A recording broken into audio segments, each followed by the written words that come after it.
he said, what's the price, Mark? So I said, it's 20 million. He said, I heard this silence. And I said, you having my leg? Mark Dransfield is a northern property powerhouse. His undiagnosed dyslexia led to him leaving school with just 2 GCSEs, but he went on to build a multi-million-pound property empire across the UK. Never be afraid of changing direction. Look upon bad news as potential and opportunity. Mark is a straight-talking Yorkshireman who isn't afraid to voice his forthright views on anything from football to politics. I am absolutely disgusted at the state of affairs in this country with the way in which we're being governed. Mark's company, Dransfield Properties, has become one of the leading regeneration developers in the UK, but it hasn't all been easy. It's like a bomb going off in your family. But what you actually do realise is that every family has got problems. I'm Nicola Sands, and today Mark Dransfield shares the secrets of his success and why for him, success means business. Well, Mark, thank you very much for coming into the studio today. So can we take it back to the beginning? So where were you born and who were your parents? What did they do? I was born in a little mining village called Grimethorpe near Barnsley. My dad is Raymond and my mother is called Molly. My dad was a village bobby who worked in Grimethorpe for till 1963, and then we got transferred over to Hull at that point there. The M62 wasn't built when we moved over to Hull, and it was a bit of a cultural shock for, I think, the full family.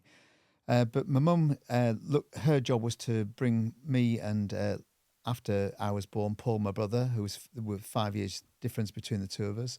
And we grew up in Hull. We grew up there for 27 years, and it was a wonderful place to grow up in. We were 60 miles from nowhere, so we had to drive an hour before we got to civilization. But it was we had a lovely time there. So I went to Hessel High, both the primary school first of all, and then the senior school. And the senior school spawned quite a few interesting people. Malcolm and Heidi Healy were one of the wealthiest people in the UK. They were both schooled there. Really? Mark Hill, who was a friend of mine. Well, the hairdresser, Mark. Hairdresser, yes. yeah. The hairdresser of the year, wasn't he, Mark? Yeah, British Hairdresser of the Year twice and International Hairdresser once and Avant-Garde 27 times, the most decorated hairdresser. And Mark was one of my friends at school. So we all went to the same school. We all got hardly any qualifications and we all hated school and we couldn't wait to get out of there. Well, just before we get to the schooling, your dad was a policeman, wasn't he? Yes, he was. And your yes. mum, what did she do? My mum was a housewife and she brought us up. So were you very ambitious, even though you say you didn't get any qualifications at school? Did you have aspirations to do great things at that point? I wanted to earn money, and my grandfather, who lived in Wakefield, he was always building fences and I was digging trenches and helping him, and he had a woodwork shop at the top of the garden, so I used to go up there and help him with his turning on his lathes to make bowls. So yes, I had a bit of an entrepreneurial spirit because as soon as I could start working, I did do. And I had one paper round at Newton's in Hessel, which was on the Weir. I used to start that at 6:30. And then I got another one at Blashills on Hessel Square. And when I finished that paper round, I started my next paper round at 7 o'clock. So you had 3 paper rounds while you were at school? Yes, I had 2 in the morning, 1 in the evening. Okay, how did you manage to balance that with your schoolwork? Well, I hated school. So I got through it and it was fine. But then I used to enjoy the 6 weeks holidays because first of all, I'd go caddying at Kirkella Golf Club for the rich people up there. And I used to get 50 pence a round and maybe a tip of 10 or 25p if I was lucky. And so I used to build up my bank balances there. And when it was Christmas, I was the richest kid on the block because I got all my Christmas tips from everybody, from my paper rounds. Oh, fantastic. And obviously you saw all those wealthy people at the time. Yes. Did you kind of look at them and think, I want to be like you one day? Absolutely. I just wanted to know how to make money, and there's no recipe how to make money at all. And so when I was 16, I left school at 16 with my 2 O-levels, English and maths. And they were good ones to have. Well, it was my mum who said, son, you need these, and you use maths all the way through your life. I can add up, subtract, multiply, everything, and it's a really important skill to have. And you need to be able to speak to people, which is the English language. So Very, very important subjects. And I would advise anybody, if they need to get 2 subjects, they're the ones. Why did you dislike school so much? You say you hated it.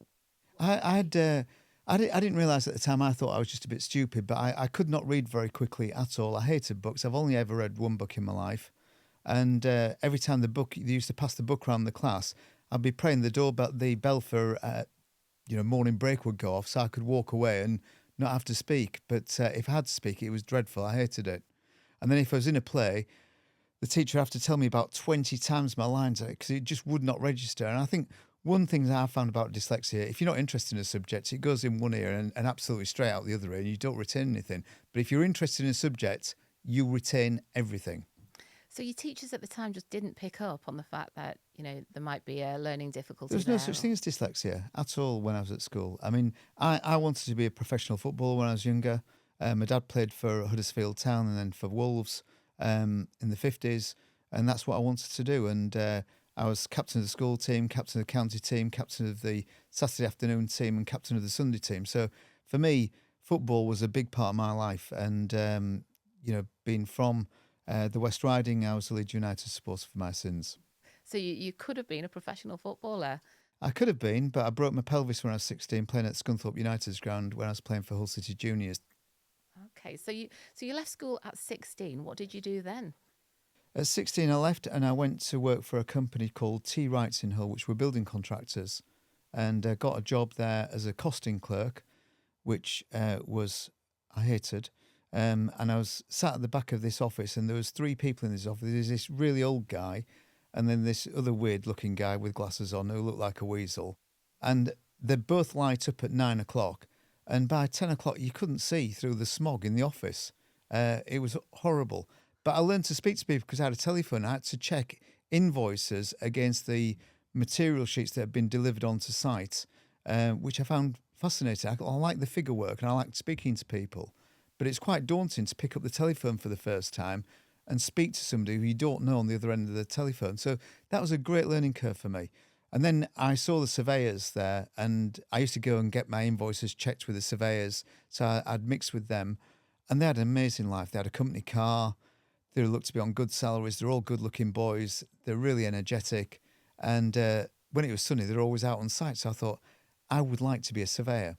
Okay. So I went to see the director, and he gave me a lecture for 2 hours about how hard it was going to be. And Mr. Daniels, he was called, and he gave me the opportunity. One surveyor left, and they gave me the opportunity to be a junior surveyor. But I had to go to college, and I had to do 3 nights and 1 full day. And, how did you find that? Challenging.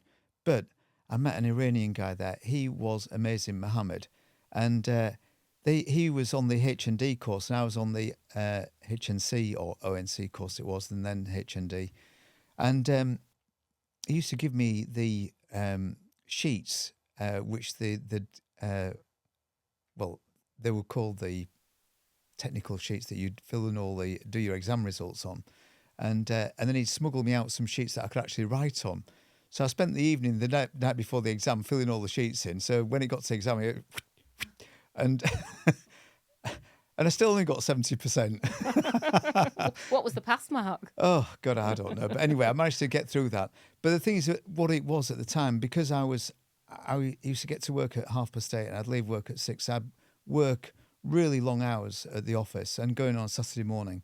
And I used to love it. I used to go out and speak. My job was then, as junior surveyor, measuring all the drainage up. And at the time in Hull, they'd knocked down all the trawlers' houses in the Hessel Road area, and building a massive council house estate. And I used to go on there and measure all the drainage up and count the materials on site. And the first time the senior surveyor took me out onto site, he dropped me off at 9 o'clock, said, right, get counting the materials and I'll come pick you up at 5:30. So I got in this first compound. We were building 224 houses at Warne Road in Hull. And I went into this compound and I literally didn't move from there till he picked me up at 5:30. He said, what have you been doing? I said, I've been trying to count all these wall ties and all these bricks. I said, but as quick as I'm counting them, the deliveries are coming in. And then people are taking them off. So I said, you're supposed to be estimating them. And with a person of dyslexia, that's difficult because for me, I'm precise. And very precise, and to estimate how many bricks are there is difficult. So then I quickly find out there's 380 bricks in a pack of build. There's 260 wall ties. So then he gave me a telling off, dropped me off at the site the following day, and by that time I went through all three compounds and estimated the materials on site, which was quite a feat in itself. But I loved it, and I love the smell of plaster. I love working with the builders on site. It was amazing. What did you have a mentor at that time? Was there somebody who helped you that you really looked up to? I used to like the building surveyors. There was a chap called Paul and Chris, and they used to do govy jobs, and govy job was mean working on the side. So on an evening, they'd go home and do extension work, and so they then got me onto doing drawings for extension work. So after I'd finished my work at 6 o'clock, I'd cycle back home, which would take me about half an hour to get home, have my tea, and then I'd start drawing. And I learned technical drawing at home on my little board. And I used to do these drawings. They used to pay me 30 quid for doing the drawings. And then once I'd done the drawings, they said, well, do you want to do a bit more than that? So I said, yeah, I do. I play football on the morning, the afternoon, so I can do, from probably 4 o'clock and maybe till 7 on the late night and dig some holes for you. So I then started digging holes and digging foundation trenches. And they paid me for doing that. And I thought, hang on a minute, I can do this. And then Margaret Thatcher came to power, and they stopped all the council house, or she stopped the council house building, and T. Wrights laid off all the surveyors, a lot of other staff, and kept me and the chief surveyor on, a chap called Alan Jackman. Why do you think they kept you on, Mark? Because I wasn't on very much money, and I think maybe they could see a bit of potential. I started looking after my own jobs, and I was doing my own contracts management as well as doing the QSing work. And all my jobs were making money. And so after 12 months, I went to see the managing director, and I said, Philip, who was called Philip Wright, would you be kind of pleased to let me have that crappy old Avenger that's in the yard? Because, I think I'm worth it. I'm not looking for a pay rise, just the car.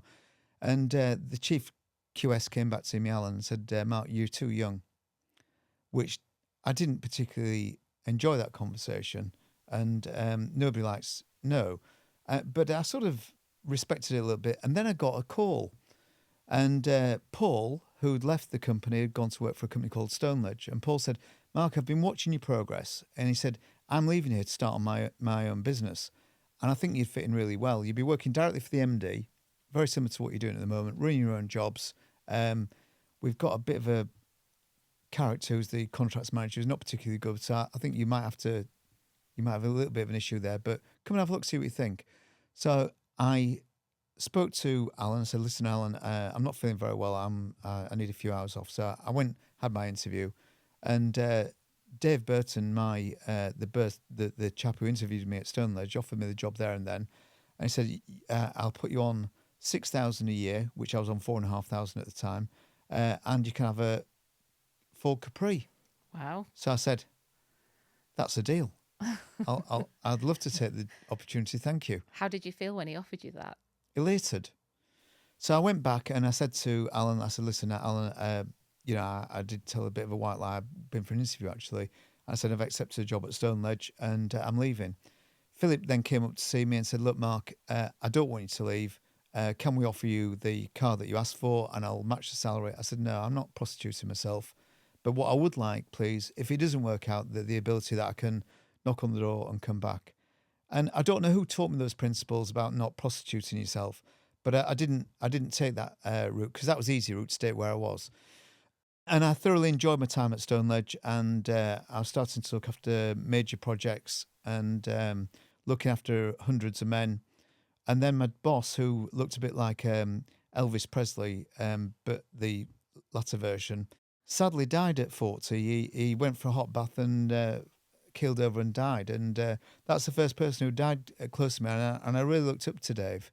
And the group MD came around to see me explain what had happened because we were part of a huge conglomerate and the building side was a very small proportion of the overall business. So Graham Greenwood said to me, Mark, we'd like you to run this business. How do you feel about that? So I said, it's not a problem. Of course, I'd love to continue.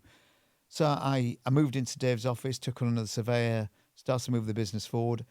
And then the group excavation managing director decided to leave. So the guy who owned the business, Graham, came to me and said, Mark, we're going to shut the building side down and I want you to run the excavation company. So I said, I'm not interested in, 30 or 40 wagons, some excavators. I said, it doesn't interest me. I love building. And so I decided that I would set up my own business. How old were you at that time? 21. 21, you set up your own business? Yeah, but at 21, just before Dave died, they'd made me a director of the business as well at Stoneleigh. So I was one of the youngest directors in the country at the time. But I loved my work, and I was working 7 days a week. It was amazing. And then I spoke to a gentleman who was doing the Beech Tree Hotel in Hull, the architect, and he'd awarded me the job at Stoneleigh. So I rang him up and said, John, I've got a problem, but I've got a solution. Can we meet on site tomorrow so I can run through it with? So he drove her from St Helens, and he said, "What is it, Mark?" So I said, "Stoneleigh are going to put the construction company into administration, but I'm starting my own business. So would you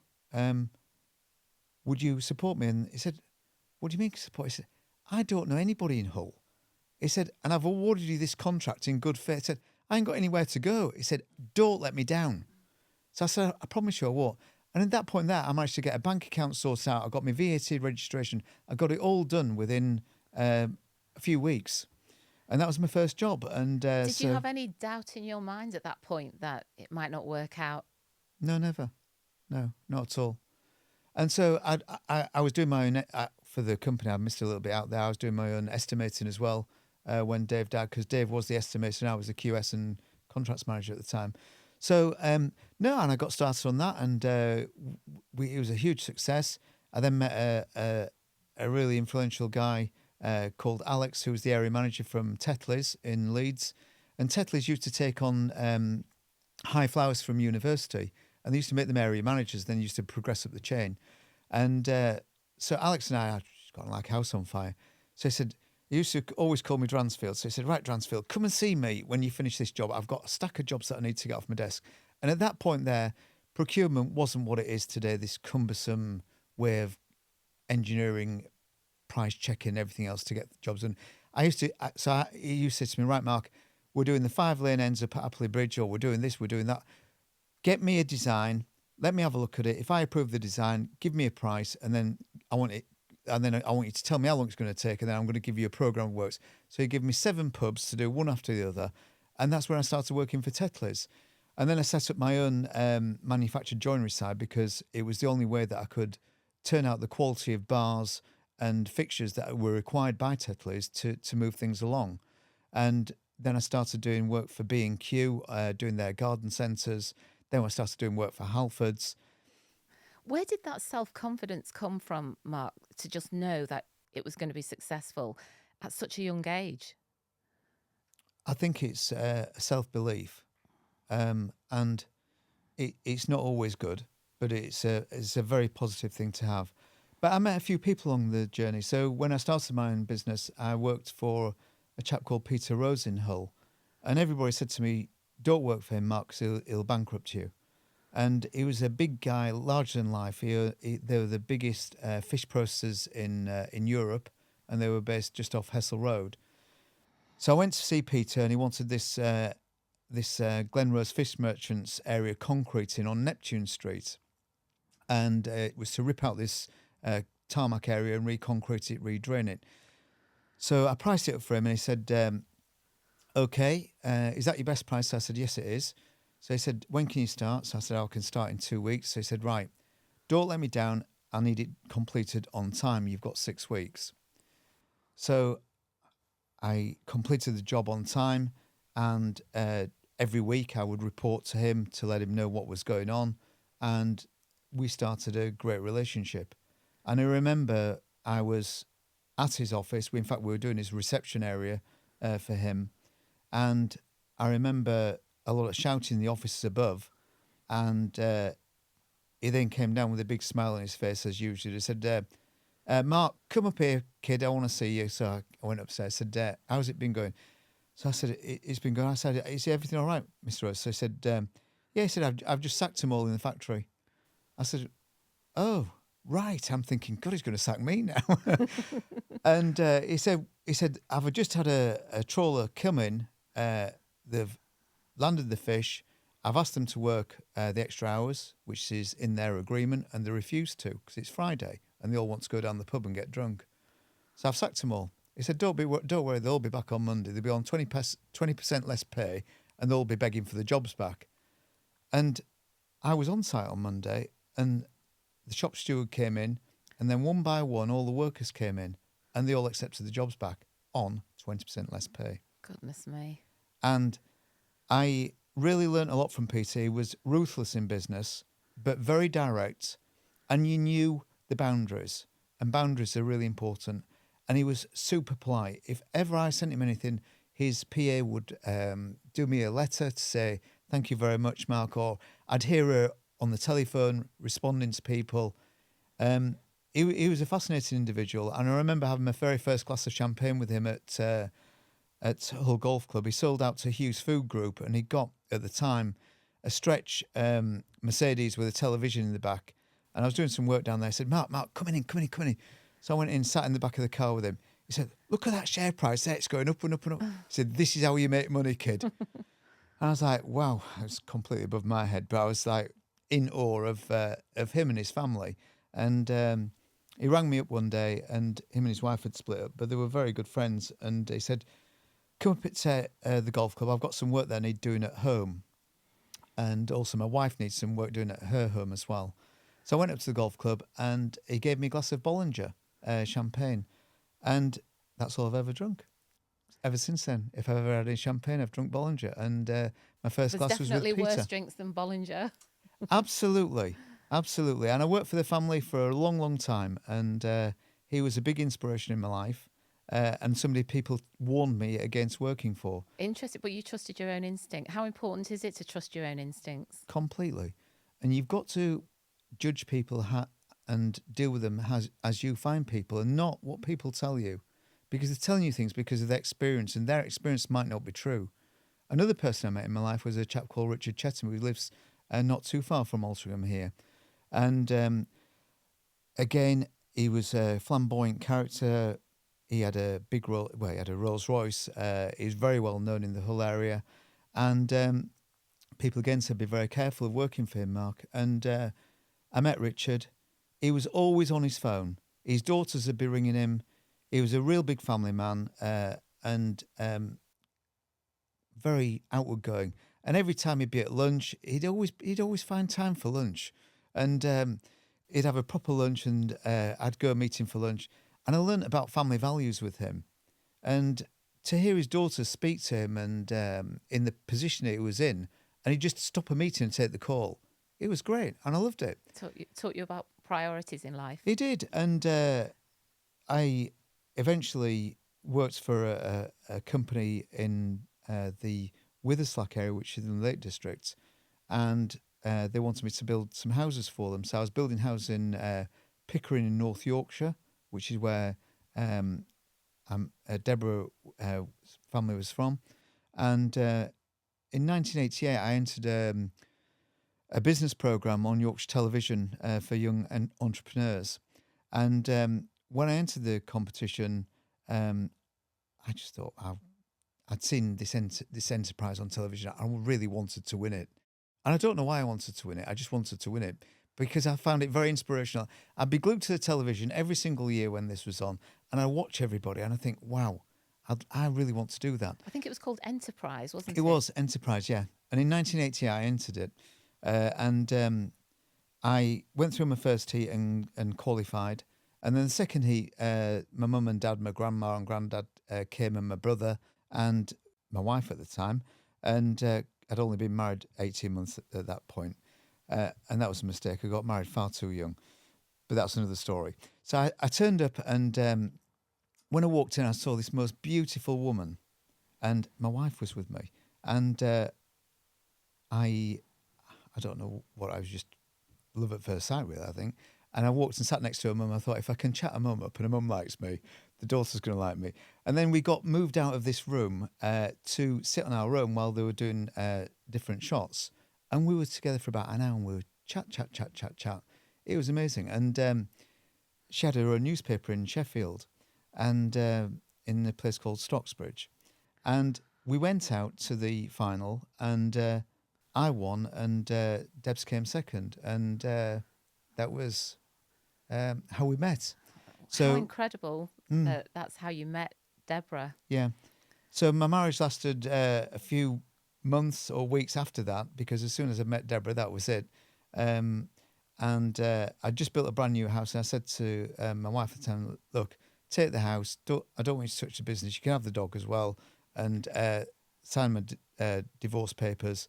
And me and Debs, we got together and I managed to convince her to move over to near Hull.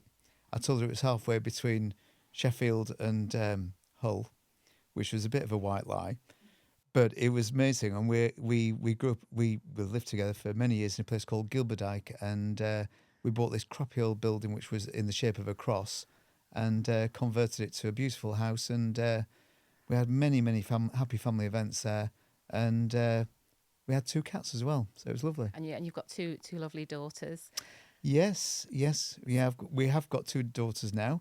But then once we moved into the house, shortly after that, we had problems with the people in Witherslack, and I hadn't appreciated but these people were they were con men, and so I got taken for an awful lot of bad debts.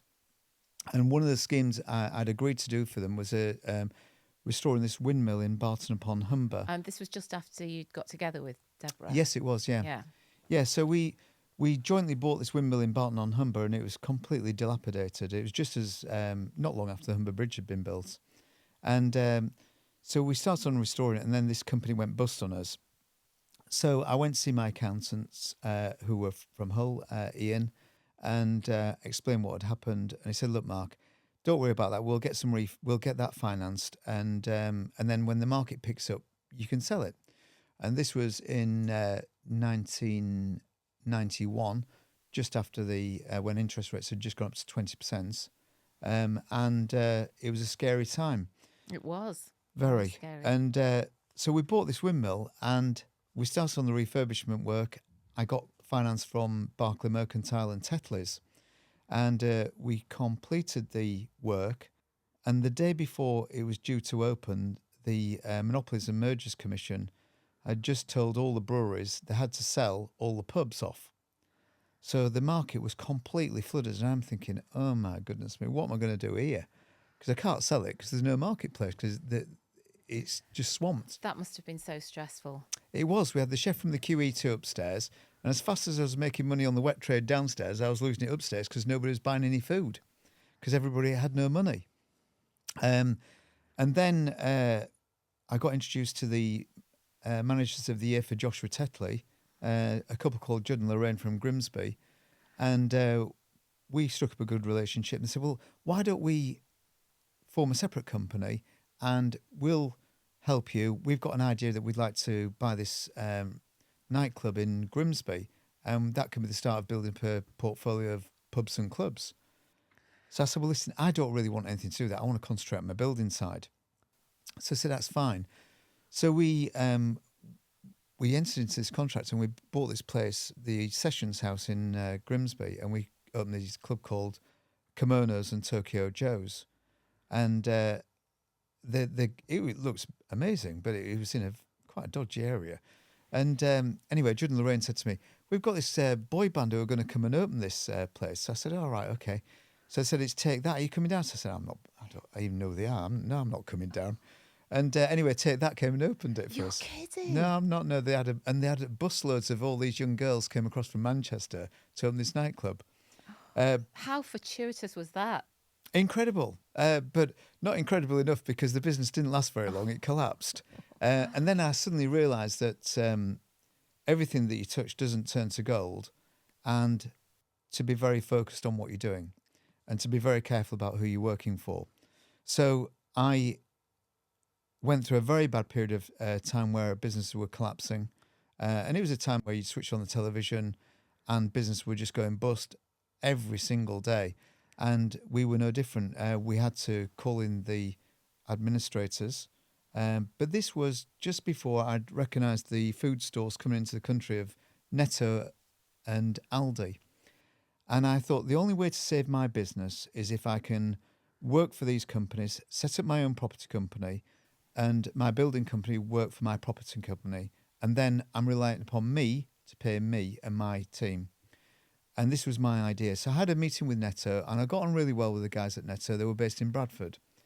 But I went for a meeting in near Manchester with Aldi, and I met a young man called Nick Wright, who was one of their senior property advisors.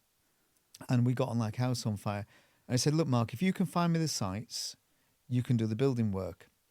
So I went to Barclays, who were my bank at the time, and said, look, I know I've got problems, but I'm managing my way through it. And they put me in intensive care at the time. I said, but I've got this idea. And I explained the idea to them and said, look, sounds great. So I started my first work in property, and my first job was in Accrington. Don't ask me how I got involved in Accrington.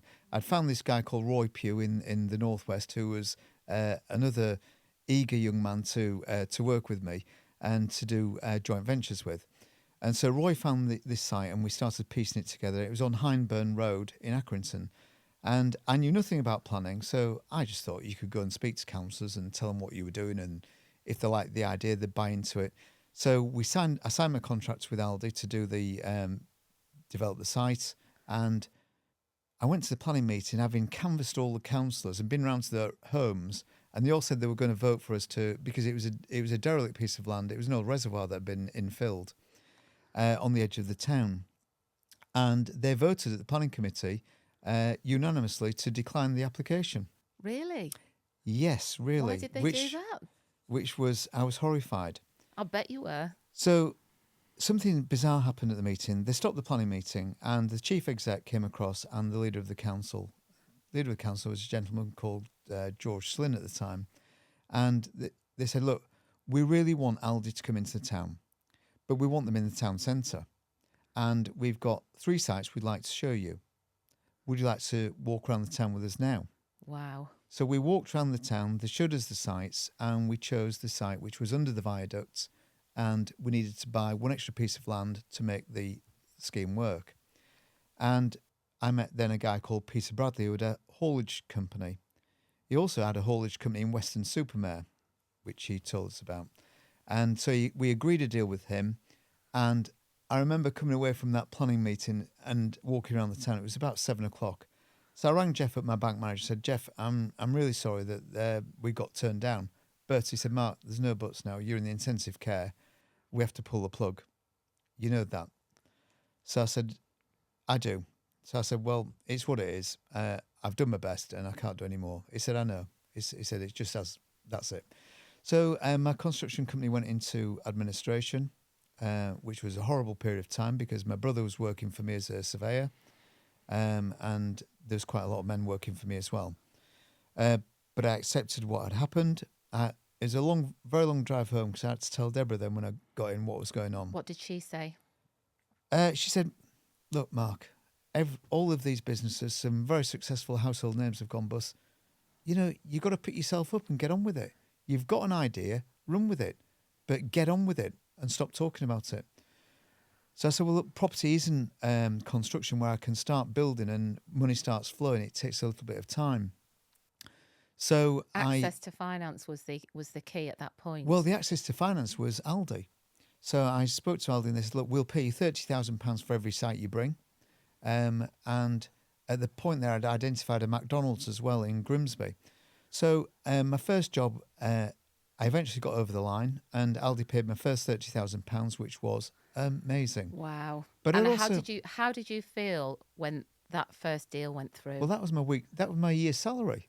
It was amazing. Incredible. So we went out, and then the following week, I got my McDonald's deal through just in front of Grimsby Town Football Club, and that brought in £60,000, which was unbelievable. So I'd earned 3 years' salary in the space of 3 months. Amazing. And then I'd met my friend with Peter Bradley, who got the haulage depot next door. And Peter said, look, Mark, you know that job you've just done for Aldi? you could do the same on our transport depot down in Western Supermare, couldn't you? And at this time, I started getting quite a chain of stores that I was doing for Aldi and Quicksave at the time. And so I said, yeah, of course I can, Peter. I didn't even know where Western Supermare was at the time. So I got in my car, drove, and it's a long journey. It's about three and a half hours. Quite a way. So I went down there and I had a look at the site, and Aldi said that it wasn't for them at the time because they weren't expanding that area. But Quicksave said they would do it. So I said to Peter, look, you pay me the same fee that Aldi paid. I'll put it all together for you, and I'll get you a 20-year lease with Quicksave. So that's what we did.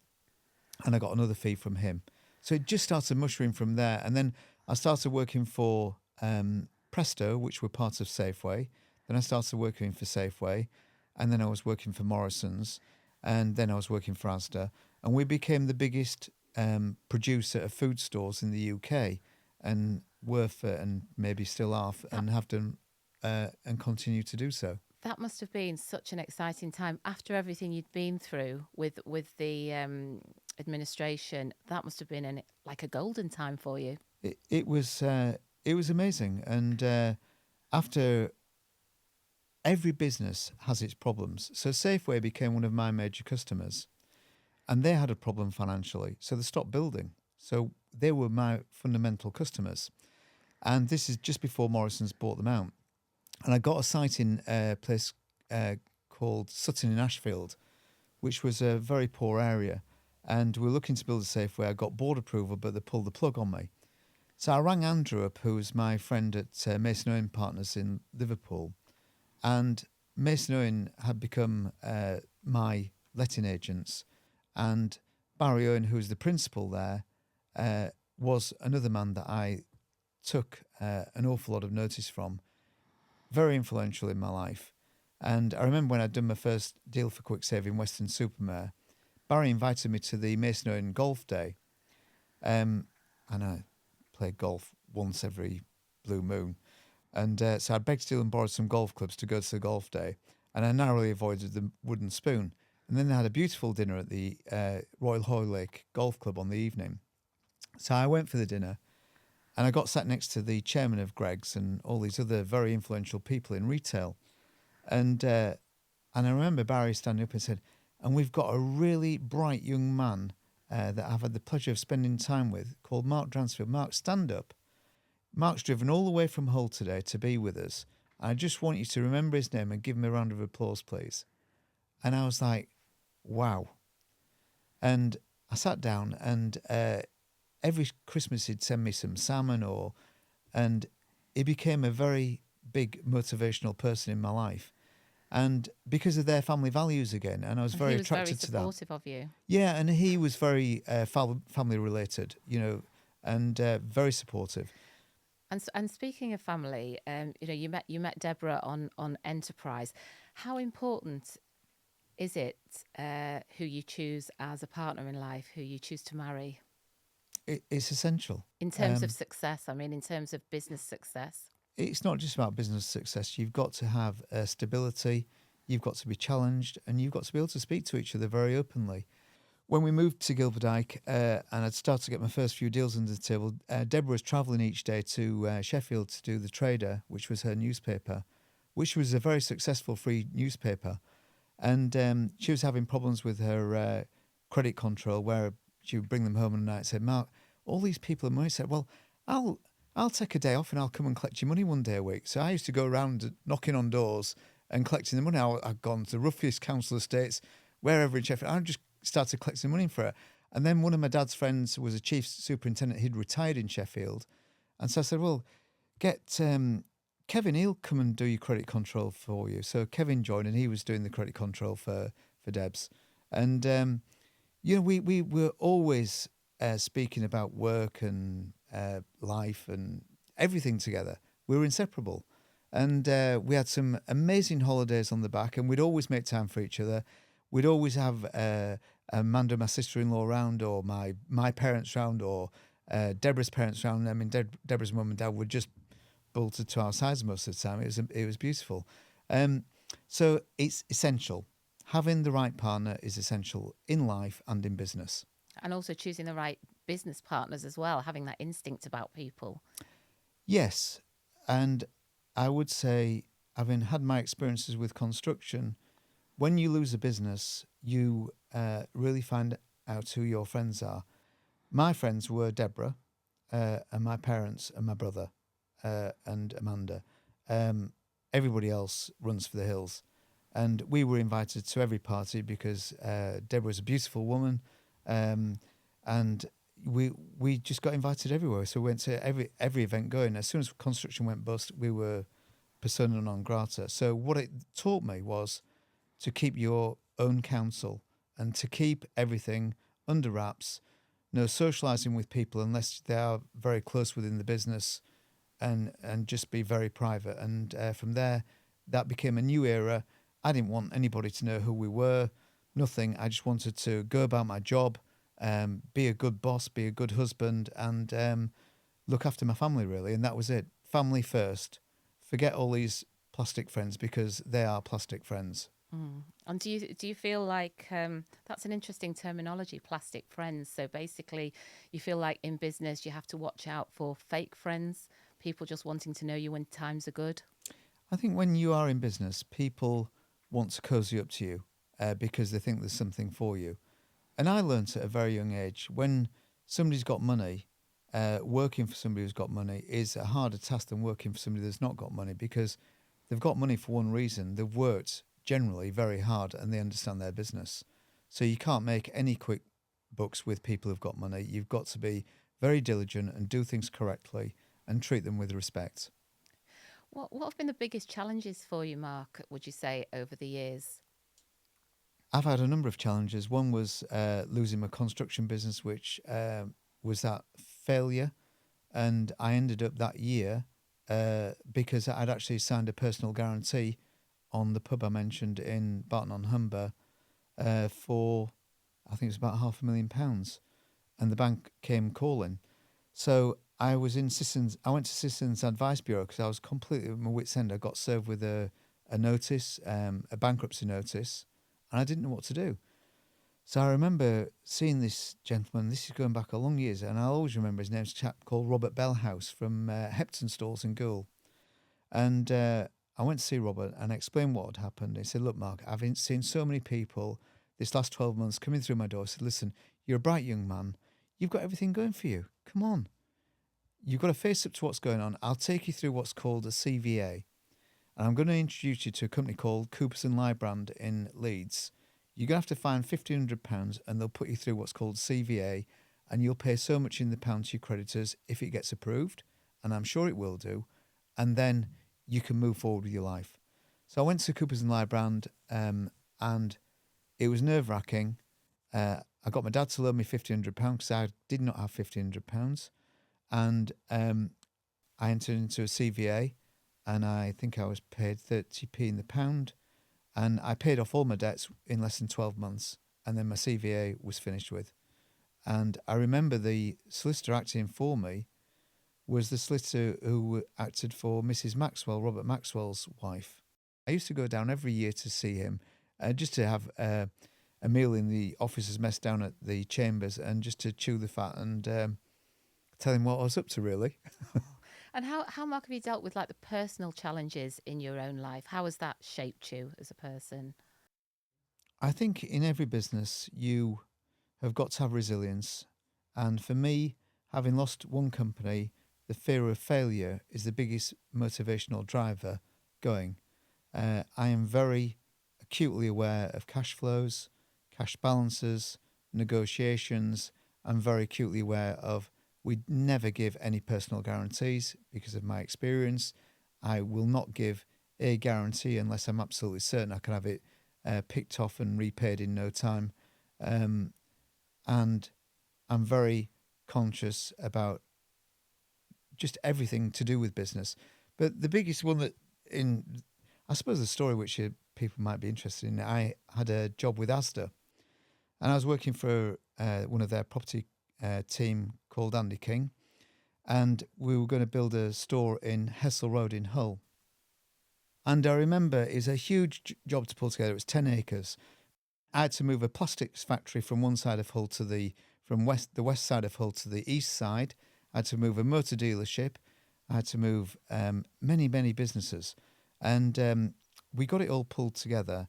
And Asda were due to exchange contracts with me, and they kept prolonging the exchange, and they were emptying my bank account. And I was starting to get worried. When I say emptying my bank account, I was buying options and doing deals to facilitate the development. And they just didn't seem to want to exchange. And this is a true story.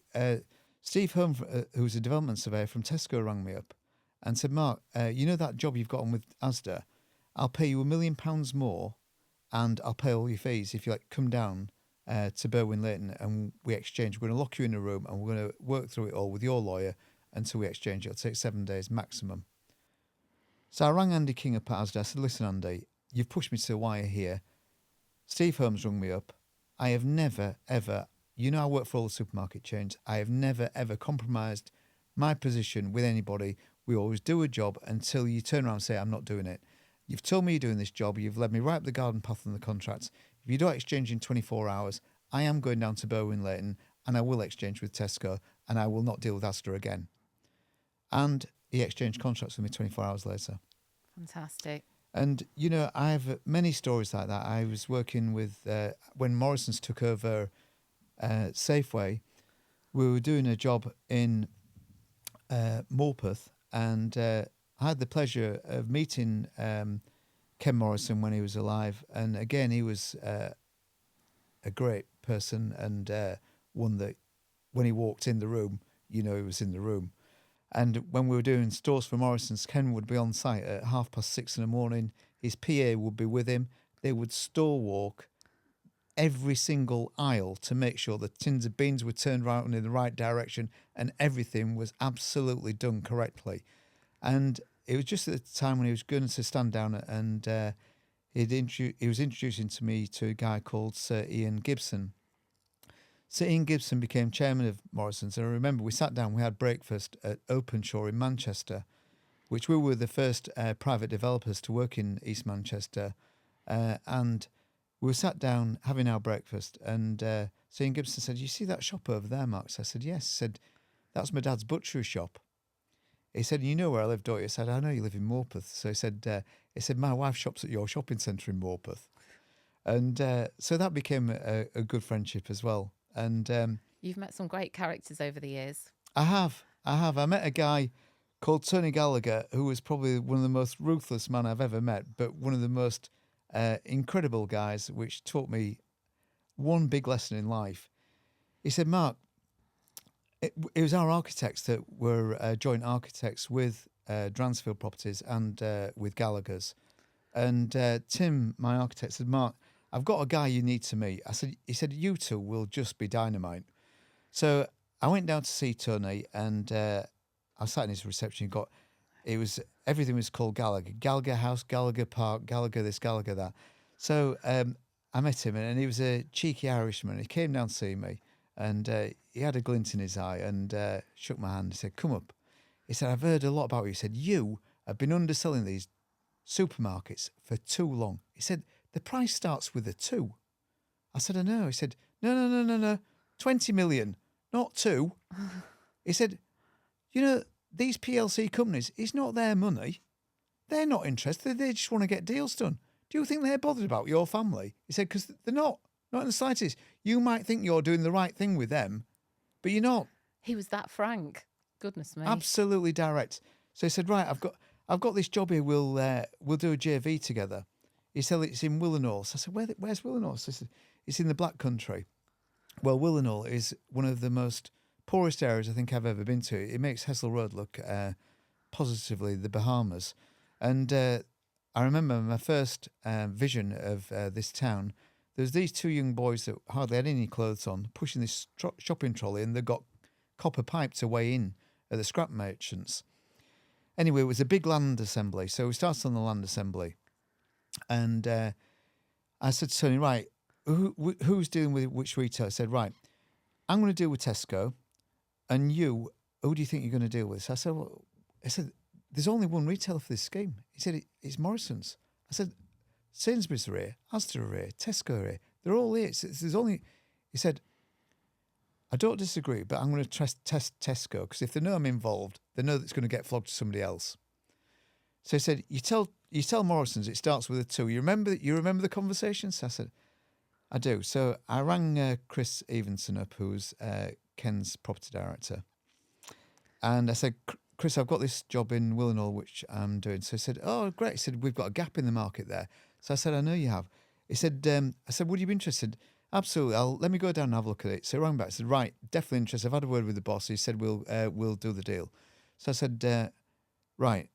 He said, what's the price, Mark? So I said, it's 20 million. He said, I heard this silence.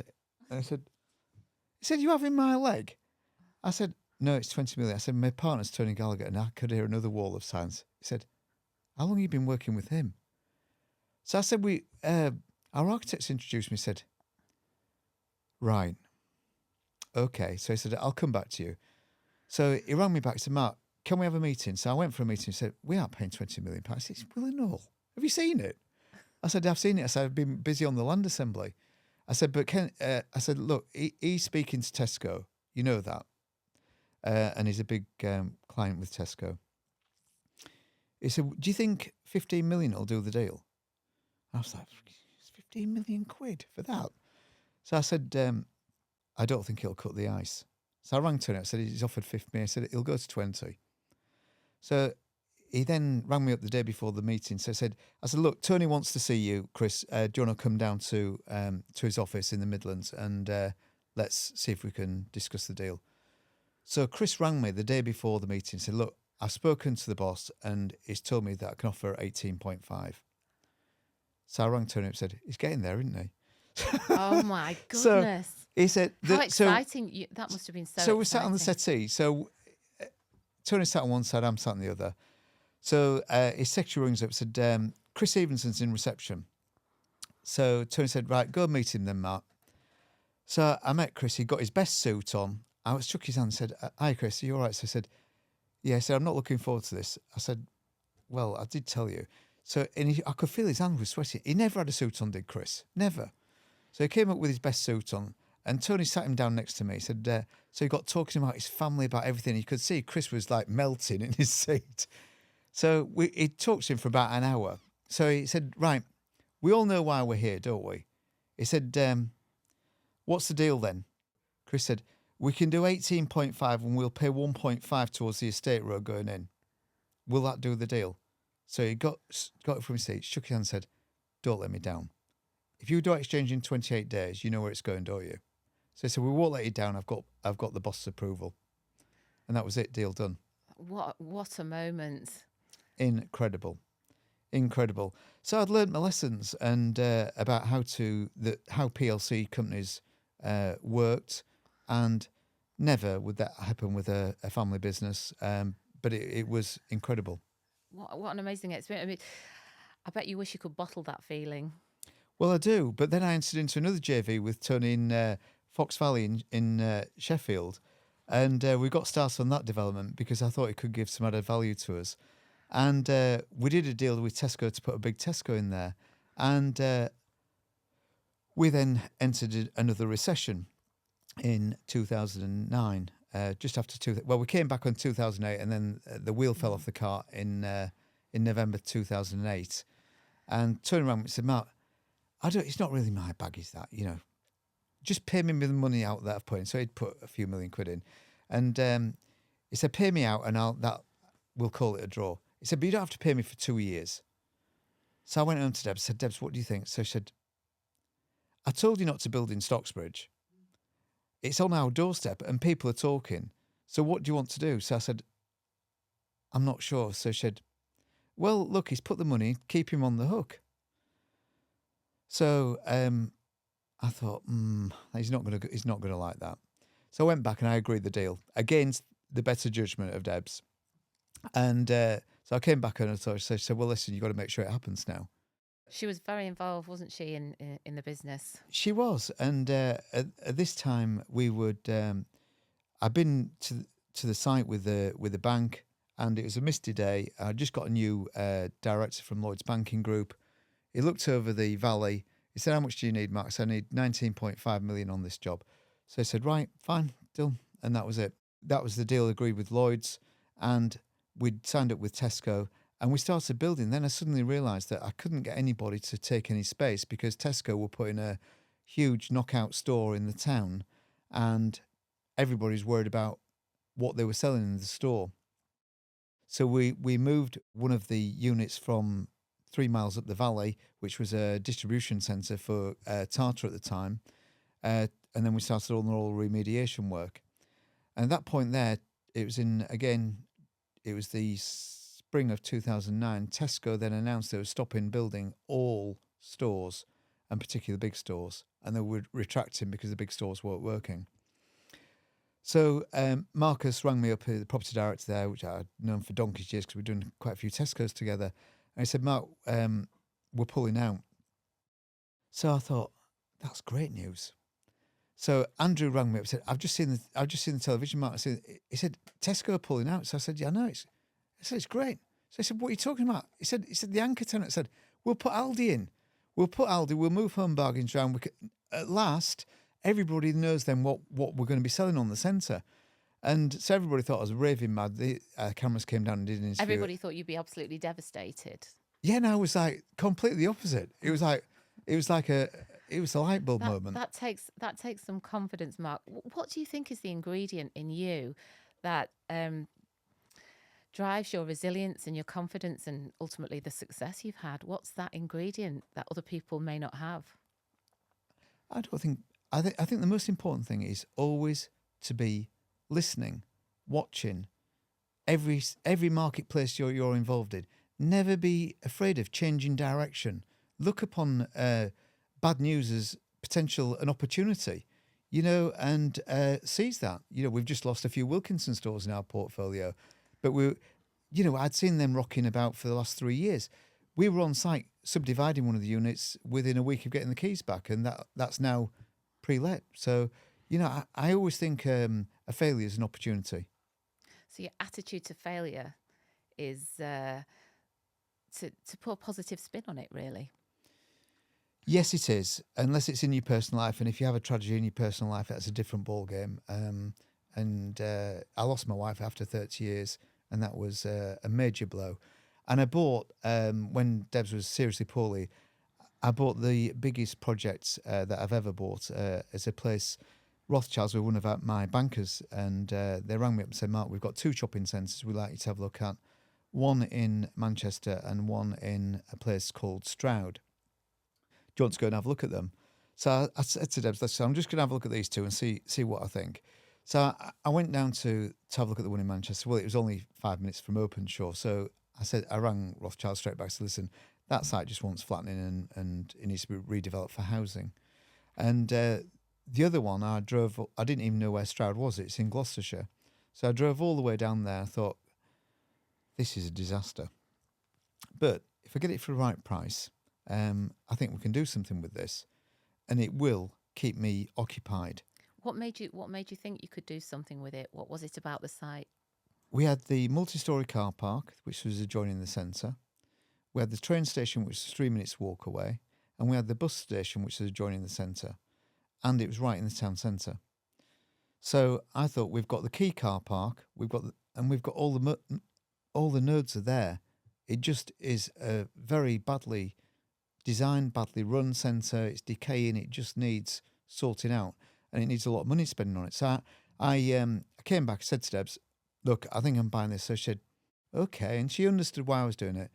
So David, the chief exec of the council, I went to see him. I said, right, I'll invest our family money, but I want you to put some money in as well from the council, because they said this town centre will disintegrate if this isn't rescued.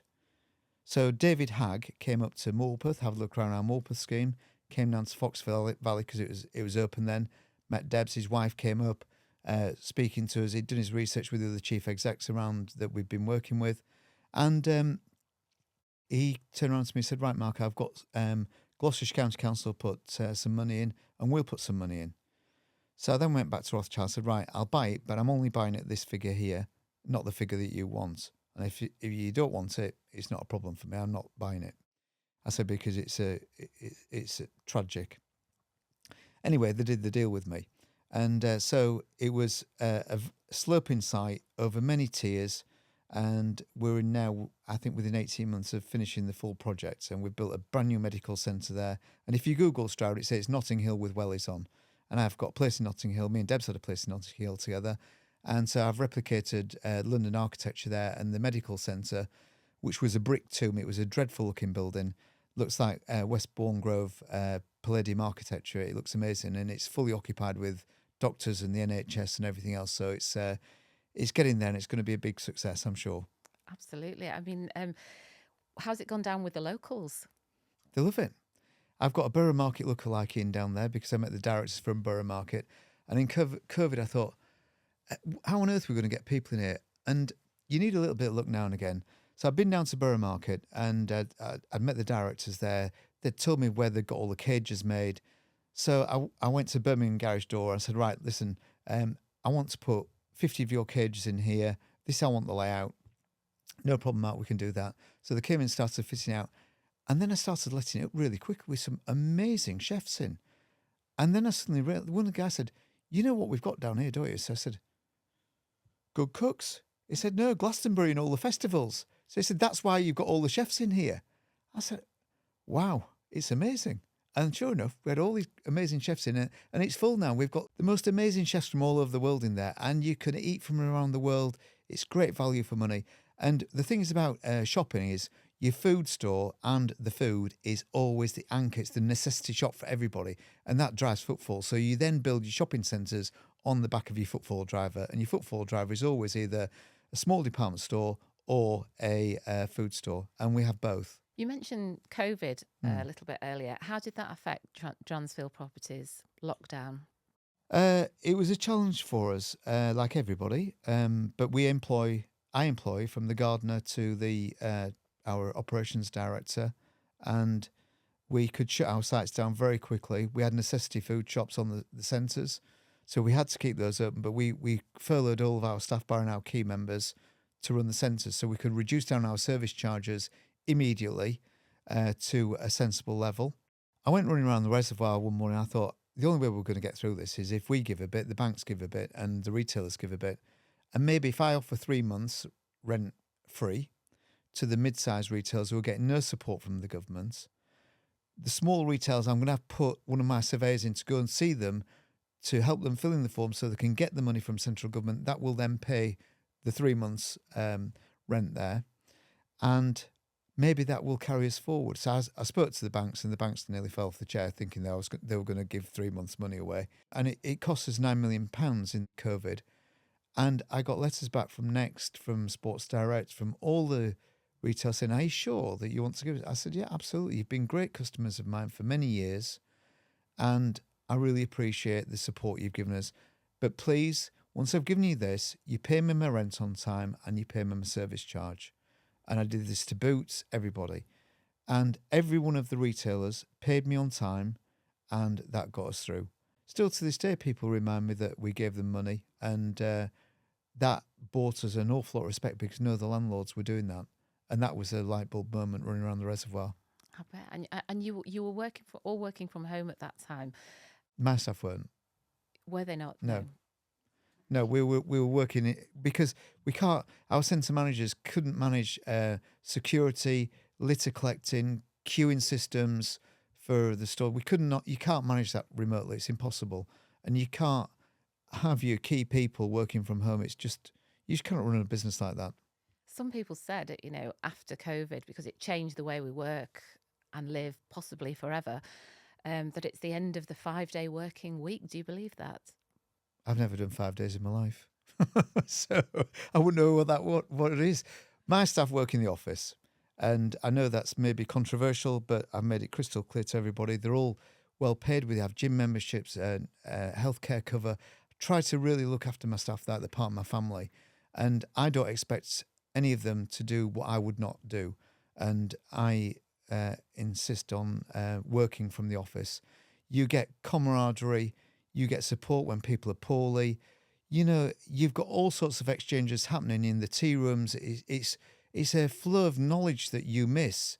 And what I have noticed in the office is silence. And obviously, when I go in, I'm come over here, let's talk about this, and get everybody chatting and get people speaking again. But I thought, I've been to one office in Paris, and they had dogs in the office. I thought, that's a great idea. So I rang Maggie up, who's my peer. She's amazing. She's been with me for a long, long time. I said, Maggie, we've got a dog policy from today. So she said, what do you mean? I said, tell everybody to bring the dogs in. She said, why? I said, you'll find out. So everybody's brought the dogs in. You know what happened? People started talking to the dogs, stroking the dogs. Then they'd all go out for a walk on a lunchtime, get some exercise. Eureka! And then somebody rang me up and said, Mark, is there a health and safety issue? I said, what on earth are you talking about, health and safety? That's nonsense. I said, how is it I can go into restaurants in South France, take the dog with me, and yet I can't take a dog into a restaurant here? I said, this country's gone bonkers. I said, there's no health and safety issues at all. What about the threat to retail of online? There's more and more online shopping happening nowadays. Does that concern you? It did do initially. And we have 3 department stores, Sanderson's, which is what Deb's formed. She formed the first one, and then I've added 2 to that portfolio. And I've put a lot of energy into online. And you have to have, I think, 2 platforms. You have to have your bricks and mortar, and you have to have your online platform. What I really think is tragically wrong with retail is that we can see ASOS losing 130 million quid. We can see all these online businesses losing millions and hundreds of millions of pounds, not just a few million pounds. If that was a private company, they'd be bust. And those people will all be unemployed working for somebody else. And a lot of it is all throwaway fashion. So half of it comes back and it gets incinerated. So what is the purpose?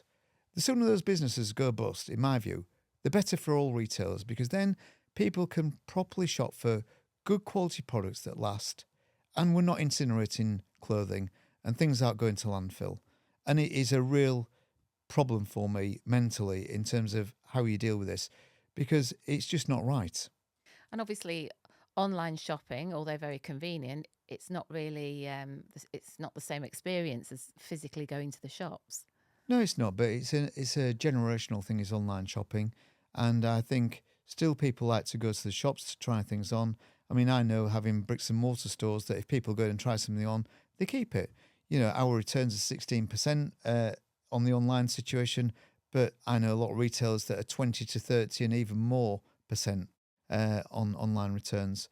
It's just not what it's all cracked up to be. The only winner on online is Google, because you pay Google ads to get up the search engine so that you can sell your products. And by the time you've paid them, you've paid for your shipping, then people have sent things back. You've done your sniff test to see if they've worn it or they've put their clothing back, or it is online shopping does not really make very much money. Interesting. I didn't realise that. I would have thought it made a lot. Your non-clothing makes money, but clothing does not make an awful lot of money online. Mark, if you could go back in time to your 16-year-old self, just leaving school with not really any qualifications, what would be the advice you would give yourself? If I left school at 16 again, I don't really think I'd change anything in my life, because when you change things in your life, and if you did have that TARDIS to go back and you move things, the outcome would be different, because you wouldn't meet certain people in certain parts of your life. And the biggest motivational person in my life is Deborah, my wife. And I wouldn't have met her if I'd got that TARDIS.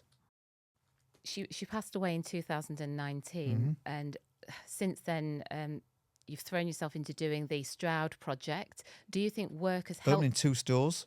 Opening 2 stores. Do you think work has helped you deal with the personal challenge, the loss? 100%. 100%. It's like a bomb going off in your family. But what you actually do realise is that every family has got problems, you know, and I think what's is a real problem at the moment for the younger people. Everybody on the phone's having a great life. They're really not. And every family's got problems, whether that's health problems, psychological problems, whatever, you know. And I think we need to get away from this psychological problem thing. You know, when I had problems, the only person that can sort things out is you. And you've got to get your head down and you've got to speak to the people who love you. You've got to get advice from them and you've got to get on with things. Nobody can live your life for you. And life is beautiful. It can be horrid. But ultimately, you've been given the ability on this planet to do something. And I think, particularly now, I think a lot of people have lost that work ethic. And I think if I start again now, I would be 10 times worth 10 times more than I am now, because I've got a work ethic and I could work 7 days a week. And a lot of these kids now, you've got people that are earning £1.50 a brick laying bricks. Why aren't you all laying bricks? I'd be laying bricks. Do you think there's a skills gap in that respect? People don't want to get their hands dirty, maybe? There's a skill set in everything. Everybody wants to be... I mean, a skills gap, where people don't want to train to do the trades. They just want to be rich straight away. Maybe the reality TV as well. Yeah, I think it is sad that, there's very few people who do want to apply themselves and learn from the bottom. But if I can give any advice to anybody, the only way to be successful is to do things from the ground up, and you've got to educate yourself. Once you're educated, you can educate other people. Even now, I had a problem with my medical centre down in Stroud. I always go and get my overalls on and go start sweeping up. And I remember Debs when I was doing that with the store, when she was opening the store down at Fox Valley, she said, "What are you doing?" I said, "I'm going down to make sure we get the job finished on time and find out who's working and who's not working." So I'd walk, within 2 hours, I could tell who the workers were and who weren't the workers, and they'd be dismissed and we'd bring in other people in to get things done on time. And the same with the medical centre. I'd organise a meeting. I remember when we were doing Marshall's Yard in Gainsborough, New Look were fitting out their store. We hadn't even got a car park down. And I was horrified. And it was 20 years ago now. I remember going down to site. I said, right, to the contractor, I want to see the MD down there. So John from Toland came down to me and he said, right, gather everybody round. So there was a couple of hundred bucks. I said, right, please, come on. I am the owner here. I have had nothing. We're so far behind this project. What on earth's going on? I'm going to stay down here 7 days a week and I want us working 24 hours round the clock and I want this pulling back. Do you think we can do it? And then went round every single tradesman on the site to speak to every single one of them. And we got it open on time. I remember going to bed and Deb said, "Will you go to sleep?" I said, "What happens if nobody comes?" She said, "Of course people are going to come. You're opening the centre tomorrow. Of course people will come." And anyway, I didn't sleep. And I went on the centre for more, and sure enough, they did come. But what you've got to do, Napoleon, always feed the troops. I'd give them bacon sandwiches, coffees. I didn't charge them for it. I fed the troops and we got things done. Fantastic. And it's true. And listening to your story as well, Mark, I think you've been so good at building relationships with people. I mean, how important is that to your business? Relationships are, you cannot measure relationships. I've grown up with a lot of people in property now that are on senior board positions, and people trust us, because we are people of our word. If we agree something, we agree it. And we are a bit Marmite, because if people overstep that line and we've agreed something, it's the Peter Rose story, they're on the bike. It's as simple as that. We need things done on time and we pay people on time. And I always say to people, look, you want to work for me? I'd like you to work for us. I want you to do a proper job and I want it doing on time. You'll never make a fortune out of us, but I promise you faithfully, you'll be paid on time. And everybody who works for us gets paid on time. We have never had a writ in 32 years of business. Mark, it's absolutely fascinating hearing all your insights. But just one final question. What next? What is the future for Mark Dransfield and Dransfield Properties? Well, I'm living over in Lisbon and I am absolutely disgusted at the state of affairs in this country with the way in which we're being governed. And I've moved over there full time now. And I'm actually looking forward to doing a little bit of work in Lisbon. I've already had a meeting with the banks over there about distressed assets. And I'm looking to start doing a little bit over there. Do you think you'll ever take it easy and stop wanting to do deals? When it's my funeral. Okay. But I love meeting people. I love doing deals. I love my life. I try to be upstanding for my daughters, to show them how to conduct themselves. I don't always get it right, but I am very happy to put my hand up and apologise if I do get things wrong. And I'd like to think I'm quite humble in my approach to things, and I just love my life. You're still the same Mark. I am, and that's something that I found difficult sometimes, because sometimes when I'm in front of people, I don't appreciate they're scared of what I might say, and I just treat them as though I'm still the Mark Dransfield that has just started in business, and I'm speaking to them for the very first time. I don't speak any different to anybody. I met in the Labour government. We were very close to a lot of the Labour members, from Alan Johnson, Tony Blair, all of them. I've met all of the senior Labour people down there in that period, and we've always had strong relationships with everybody. And relationships are super, super important, because when the chips are down, you need those relationships to pull you through. Mark, it's been absolutely fascinating talking to you. Thank you so much for all your insights and for coming into the studio to talk to us today. It's been a pleasure. Thank you very much indeed.